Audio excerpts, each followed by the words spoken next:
अस्सलाम वालेकुम। आज हम बना रहे हैं चिकन तवा अचारी। चले रेसिपी स्टार्ट करते हैं। मैं 4 टेबल स्पून इसमें ऑयल शामिल करूँगी। मैं थोड़ा सा इसमें ज़ीरा शामिल करूँगी। 1 टेबल स्पून लहसुन पेस्ट, इसको मैं हल्का सा फ्राई करूँगी ताकि इसकी स्मेल ख़त्म हो जाए। अब मैं इसमें 1 टेबल स्पून अदरक पेस्ट इसको शामिल करूँगी। इसको भी फ्राई करूँगी ताकि इसका कलर हल्का सा ब्राउन हो जाए, ये जो लहसुन की स्मेल है वो ख़त्म हो जाए।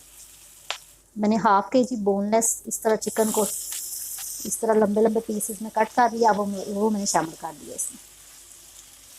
जिसको मैं हल्का सा पकाऊंगी ताकि इसका कलर चेंज हो जाए और पानी ड्राई हो जाए। इसमें हाफ टी स्पून पिसा हुआ धनिया शामिल करूँगी, साथ ही थोड़ा सा पिसा हुआ ज़ीरा। इसको मैं मिक्स करूँगी। जिन लोगों ने अभी तक मेरे चैनल को सब्सक्राइब नहीं किया, मेरे चैनल को सब्सक्राइब करें, वीडियो को लाइक करें, शेयर करें। हाफ टी स्पून सुरख मिर्च, नमक हस्बे ज़रूरत और हाफ टी स्पून से थोड़ी कम हल्दी में शामिल करूँगी। इसको मिक्स करूँगी। 2 मीडियम साइज़ के टमाटर लिए, इनका छिलका मैंने उतार लिया और गोल गोल इस तरह कट कर लिए और हाफ टी स्पून क्रश ये सब्ज़ मिर्च है। इसको मैं अच्छी तरह मिक्स करूँगी। चिकन जल्दी गल जाता है इसलिए झटपट तैयार हो रही है। आप नाश्ते में इसको नान के साथ, पराठे के साथ सर्व कर सकते हैं। आप इसको लंच में भी खा सकते हैं और डिनर में भी खा सकते हैं।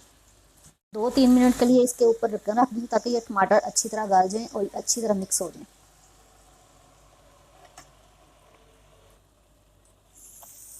मैं ढक्कन डालूंगी। अब मैंने 3 टेबल स्पून दही लिया, इसको अच्छी तरह मैंने फेंट लिया। अब इसमें मैं हाफ टी स्पून अचार गोश्त का मसाला डालूंगी। इसको अच्छी तरह मिक्स करूंगी और इसको इसके ऊपर डाल दूंगी। इससे इसका बहुत मज़े का टेस्ट आएगा। आप इस रेसिपी से इसको ज़रूर ट्राई करें और वीडियो पूरी देखा करें ताकि आपको जो इसके बीच में जो टिप्स होती हैं वो सारे मिल जाएं। दही का पानी बिल्कुल ड्राई हो गया, ग्रेवी इसने छोड़ दिया। अब इसमें 1 टेबल स्पून में लेमन जूस शामिल करूँगी। बहुत ही मज़ेदार और जल्दी तैयार होने वाली रेसिपी है। इसमें हाफ टेबल स्पून मैंने देसी घी लिया, आप मक्खन भी यूज़ कर सकते हैं।